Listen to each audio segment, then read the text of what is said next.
Hello दोस्तों, आप सबको यूट्यूब में स्वागत है। देखिए, गुम है किसी के प्यार में आ चुका है ट्विस्ट। जी हाँ दोस्तों, अपनी ही सास के तेजू खिलाती है मोदक बनाकर और मनाती है सुहागरात। जी हाँ दोस्तों, यहाँ देखिए कि तेजू और नील दोनों एक दूसरे से झगड़ा कर रहे हैं। नील कहता है कि अगर आपको इस रिश्ते में खुश नहीं है आप, तो इस परिवार को, इस घर को छोड़कर आप जा सकते हैं। तेजू कहती है कि आप एक खेल समझ गए हैं क्या नील?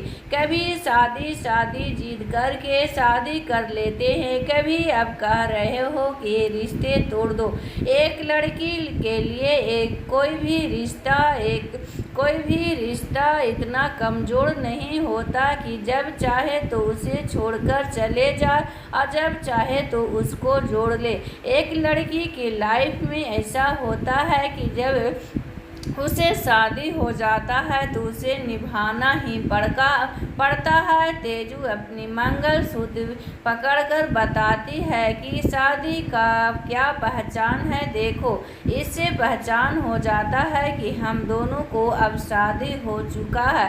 अब इस रिश्ते को मुझे अपनाना ही होगा और अच्छी बहू बनना ही होगा नील। ये मेरा बाबा का सपना और मेरा सपना सब चकनाचूर कर दिया नील। ये सब तुम्हारी वजह से हुआ है नील। मैं कभी भी तुमको माफ नहीं कर पाऊंगी। तेजू बहुत ज़्यादा नील पर गुस्सा दिखा रही है और नाराज़गी दिखा रही है। जी हाँ दोस्तों, और अपने सर पकड़कर एक कोने में बैठ जाती है। जब बैठ जाती है तो उसे सुहाग रात का जो सजावट होता है वो पकड़ लेती है। गुस्से में पूरा तोड़ ताड़ देती है और नील उसे संभालने की कोशिश करता है, लेकिन एक दूसरे को टकरा जाते हैं और दोनों बेड पर गिर जाते हैं। जी हाँ दोस्तों, यहाँ पर नील उसी समय आधी रात को आ जाता है ऋतुराज और कहता है कि ये सब क्या हो रहा है। मैं तो तेजू के लिए दवाई लेकर आया था क्योंकि तेजू के सर दर्द हो रहा है। तब ऋतुराज कहता है कि तुम डॉक्टर हो या मैं, मेरे पास बहुत सारा दवाइयाँ पड़ा हुआ है। फिर भी नील कहता है। ऋतुराज दवाई धर कर नील और तेजू की कमरे में चले जाता है। जब ऋतुराज नील और तेजू को एक साथ एक बेड पर देखता है तो बहुत उसे जलन भी होता है। फिर उल्टा सीधा कहना शुरू कर देता है और दवाई रख कर चल जाता और कहता है, तेजू ये दवाई तुम खा लेना और खा कर सो जाना ताकि कुछ आराम मिले। नील कहता है, इसे कुछ भी आराम करेंगे तो इनका सर दर्द ठीक हो जाएगा, तुम टेंशन मत लो। ऋतुराज कहता है, मुझे टेंशन तो होगा ही।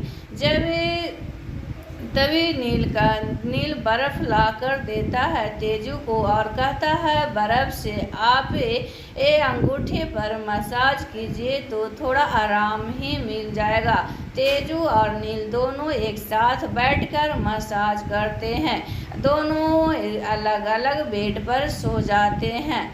जी हाँ दोस्तों, जब सवेरा होता है तेजू नहा धोकर फ्रेश होती है, अपने श्रृंगार पटार करती है तो उसकी माँ मुक्ता कॉल करती है और कहती है, तेजू बेटा ये मत भूलना वो तुम्हारा ससुराल है। जैसे तुम बाबा को जाने के बाद ही दादा के घर में सबको दिल जीत गई थी, उसी तरह उस घर में भी अपने सास का दिल जीत जाना। वही तुम्हारा घर है। आज तुम्हारा पहला रसोई है। अच्छे से रसोई बनाना और दिल जीतने की कोशिश करना।